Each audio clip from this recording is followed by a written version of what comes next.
Hey algebra, welcome back. In this video I'm going to show you how to solve a quadratic equation using the square root property.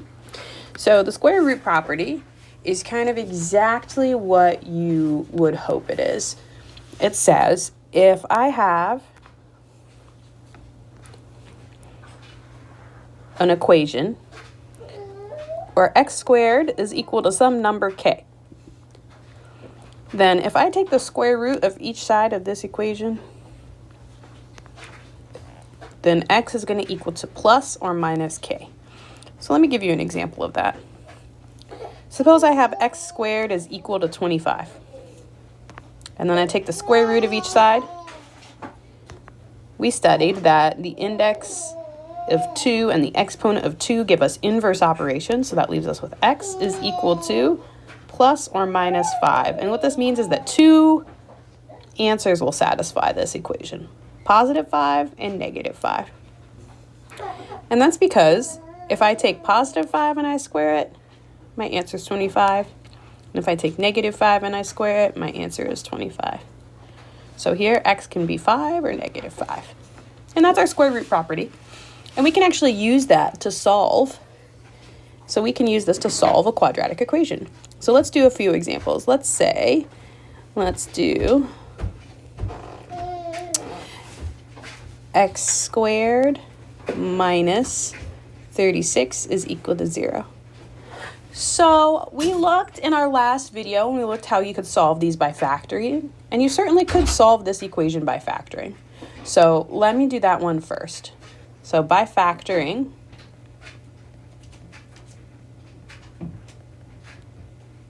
you would hopefully see and recognize that this is a binomial called a difference of squares, and it factors like so.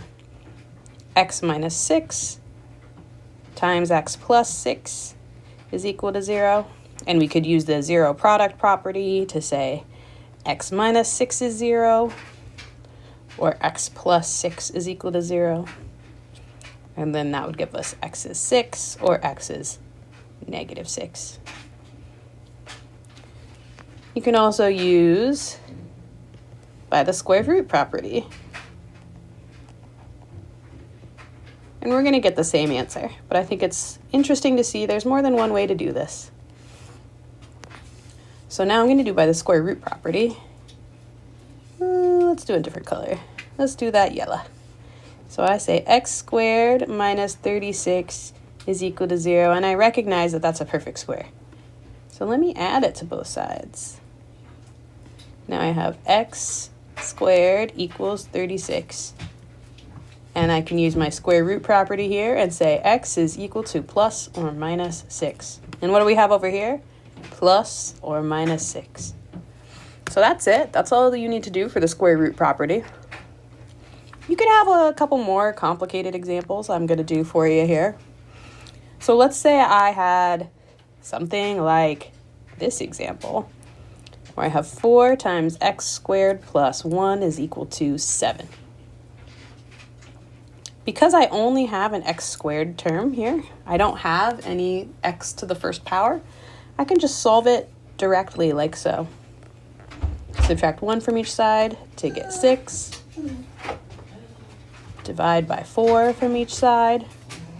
Now I have x squared equals 3 over 2. And then now I can use my square root property and say x is equal to plus or minus the square root of 3 over 2. And that'd actually be my final answer because I cannot simplify this square root anymore. You also could have an example like this. Let's say I had 3 times something in parentheses, like that. Well, first off, I can divide each side by 3. And then now I'm left with x minus 4, quantity squared, is equal to 5. And I can use the square root property here. So here my index of 2 and my exponent of 2 undo each other. They're inverse operations, and I'm left with x minus 4 is equal to plus or minus the square root of 5. And now I could add 4 to each side. And I could be left with x is equal to 4 plus or minus the square root of 5. That'd be your final answer. So now, look, that answer doesn't look like the ones we're used to, right? This looks ugly. It looks ugly, but it is actually perfect.